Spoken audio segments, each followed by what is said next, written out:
El Tauhid, move together.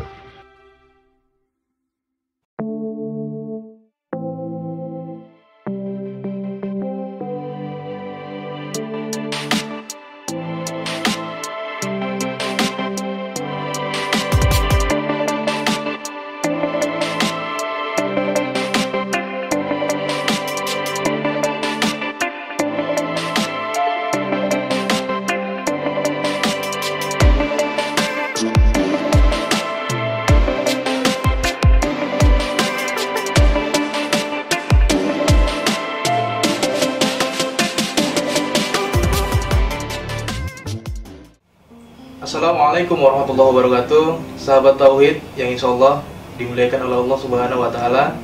Jumpa lagi di El Tauhid Channel dalam program kita Suara Langit, Suara Hati, Suara Inspirasi. Ya, hari ini kita kedatangan tamu, anak yang luar biasa, yang ketika kehadirannya dicintai oleh semua orang. Karena Al-Quran, beliau sudah mengajak orang tuanya untuk keliling Indonesia, bahkan sudah memberangkatkan kedua orang tuanya untuk umroh. Siapa dia? Dia adalah Adinda Muhammad Najah Hudiah Afifur Rahman beserta Ibunda Dahlia. Untuk itu, marilah sahabat kita sapa Bunda dan Kakak Najah. Assalamualaikum Bunda, Kakak Najah. Bagaimana kabarnya selama di Medan? Alhamdulillah, sehat. Bagaimana Kakak selama di Medan? Senang. Senang. Apa yang Kakak suka dari di Medan? Karena orang di sini ramah-ramah. Oh, Masya Allah. Kakak sukanya kemana kalau ke Medan?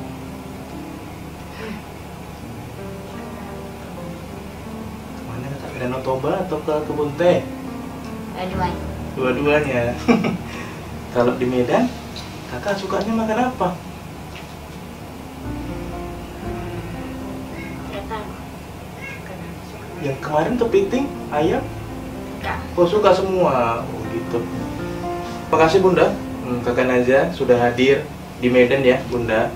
Ya, luar biasa sekali. Kami kehadiran tamu yang luar biasa, yang menginspirasi kita semua, terutama sahabat Tauhid. Ini Bunda, mungkin kami ada sedikit pertanyaan Bunda, atau mungkin ada yang jadi penasaran mungkin di sahabat-sahabat Tauhid yang mungkin nggak tersampaikan.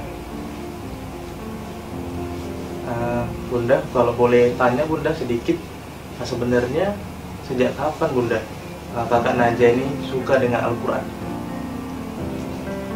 Baik, bismillahirrahmanirrahim. Assalamualaikum warahmatullahi wabarakatuh. Alhamdulillah, terima kasih atas kesempatan yang sudah diberikan. Pada kesempatan hari ini Kakak Najah bisa hadir di sini untuk sedikit berbagi cerita pada sahabat Tauhid. Jadi Kakak Najah ini mulai meminta untuk menghafal Al-Quran itu sebenarnya sejak usia 8 tahun. Jadi ketika Kakak Najah sudah mengerti tentang Al-Quran, sudah merasa tenang dengan Al-Quran, itu baru meminta sendiri, Mama Najah mau menghafal Al-Quran. Tapi sebelumnya memang dari sejak dalam kandungan kami sering memperdengarkan bacaan ayat-ayat suci Al-Quran melalui speaker murotal. Nah, mungkin dari situ Kakak Najah seperti Al-Quran itu kebutuhan bagi Kakak Najah. Jadi dengan mendengar setiap hari itu menjadi syifa atau obat untuk Kakak Najah lebih tenang, jadi seperti itu. Jadi umur 8 tahun. 8 tahun nih Bunda. Ini Bunda. Pada Kakak. Kakak. Bunda, sebenarnya mungkin sahabat Tauhid mungkin penasaran Bunda. Sebenarnya Kakak Najah ini kenapa sih Bunda? Kenapa Kakak Najah itu berada di kursi roda? Oh ya, baik ya. Jadi kondisi Kakak Najah ini yang namanya cerebral palsy kalau dari bahasa medis. Kalau bisa diartikan itu lumpuh otak. Jadi semacam gangguan pada saraf motorik. Sebenarnya sistem saraf pusat yang mengatur di bagian motoriknya.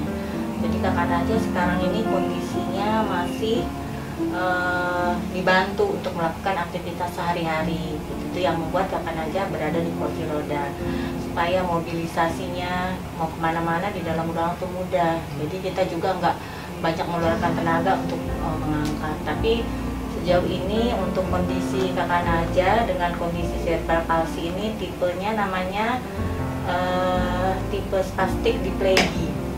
Ya, spastik, jadi dia kekakuan pada otot. Jadi kalau Kakak Najah bergerak itu bukannya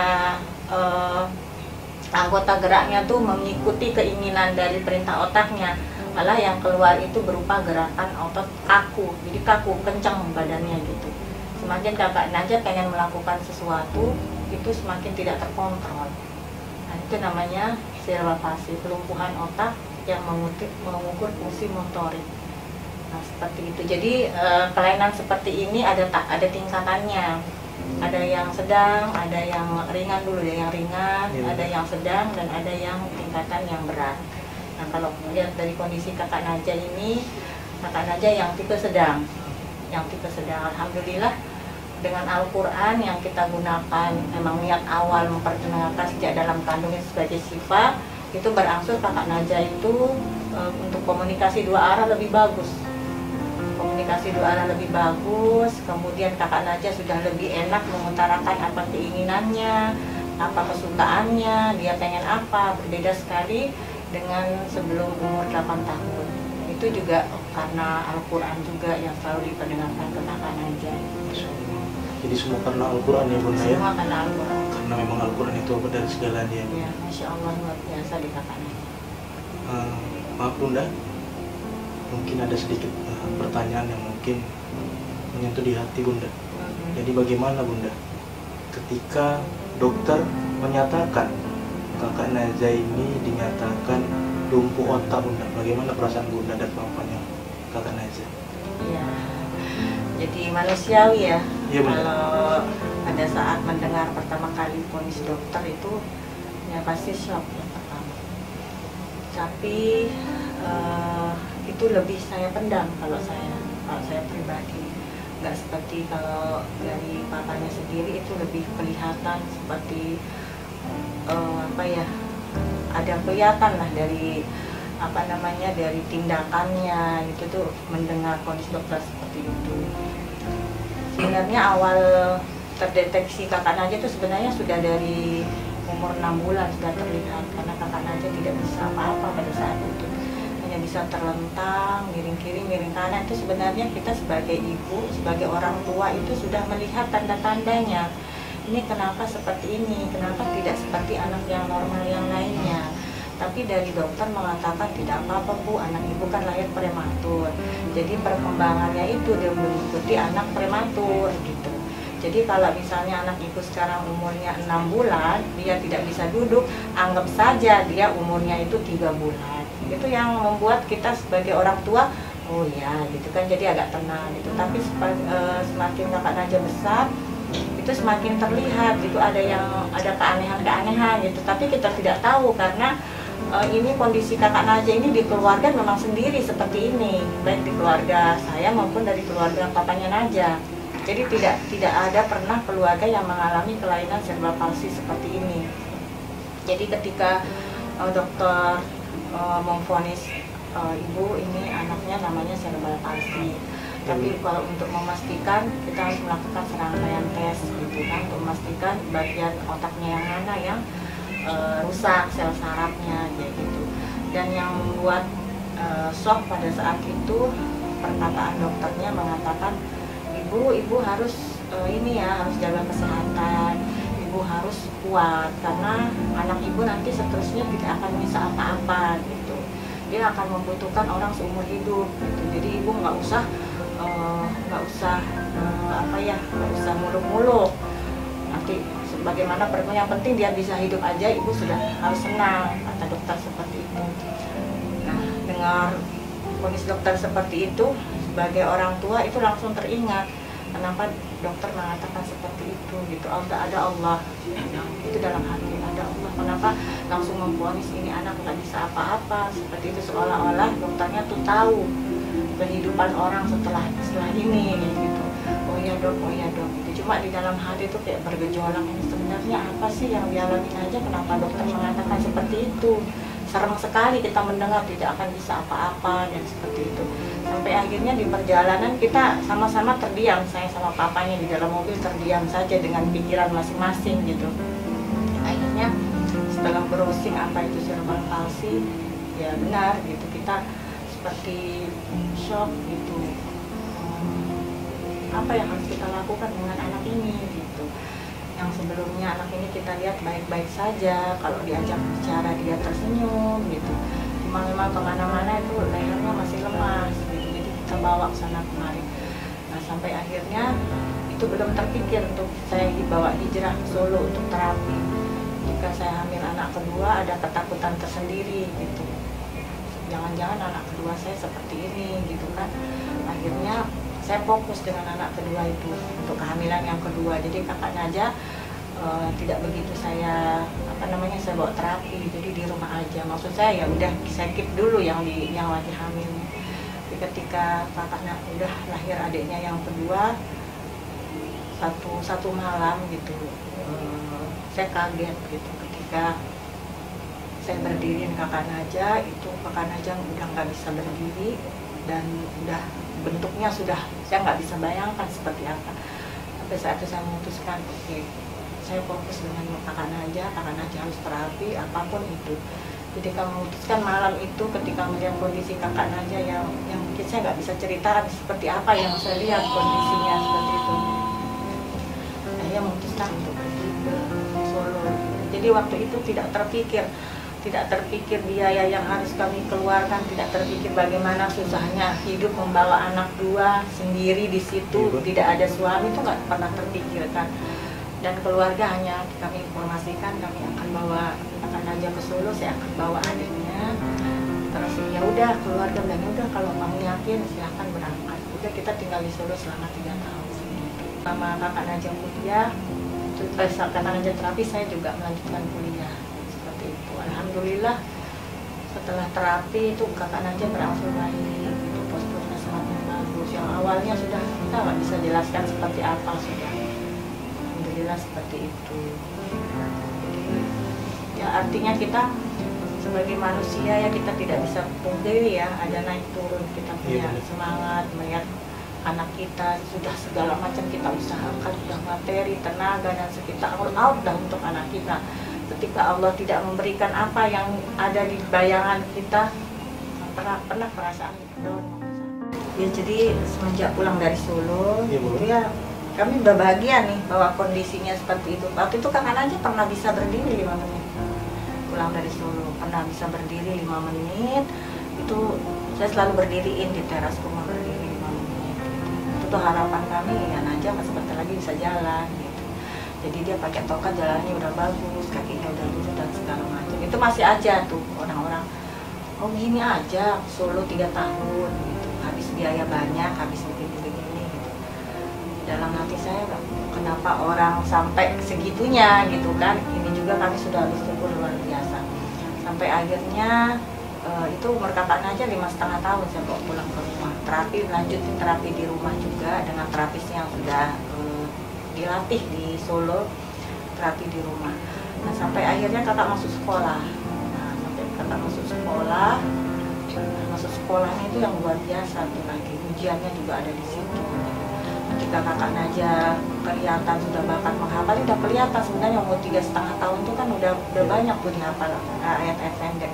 Nah saat itu kami sendiri yang pengen kita ini aja deh bawa kakak Naja ini ke rumah tahfiz.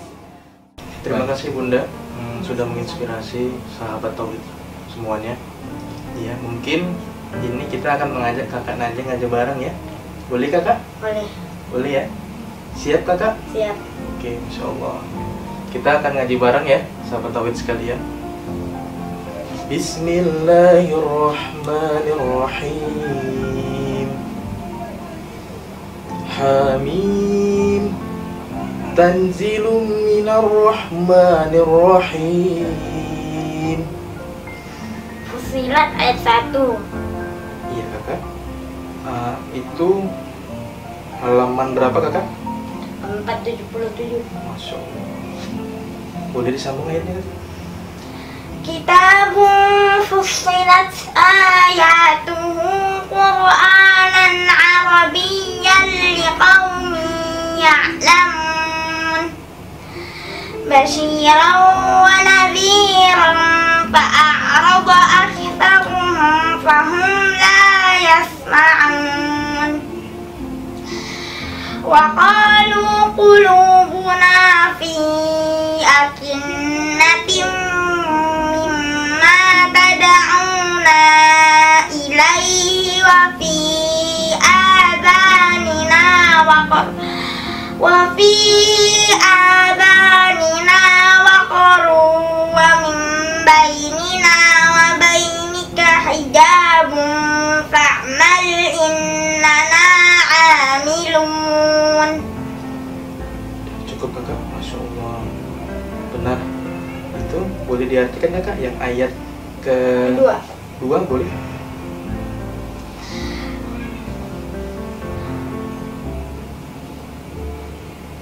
Kitab yang ayat-ayatnya dijelaskan bacaan dalam bahasa Arab untuk kaum yang mengetahui. Masya Allah. Benar ya Kak, Masya Allah. Sekarang kalau tadi kan Bang Yudi nyampaikan ayat, sekarang Bang Yudi nyampaikan artinya, lalu Kakak bacakan ayatnya. Ya, Bisa? bisa. Masya Allah.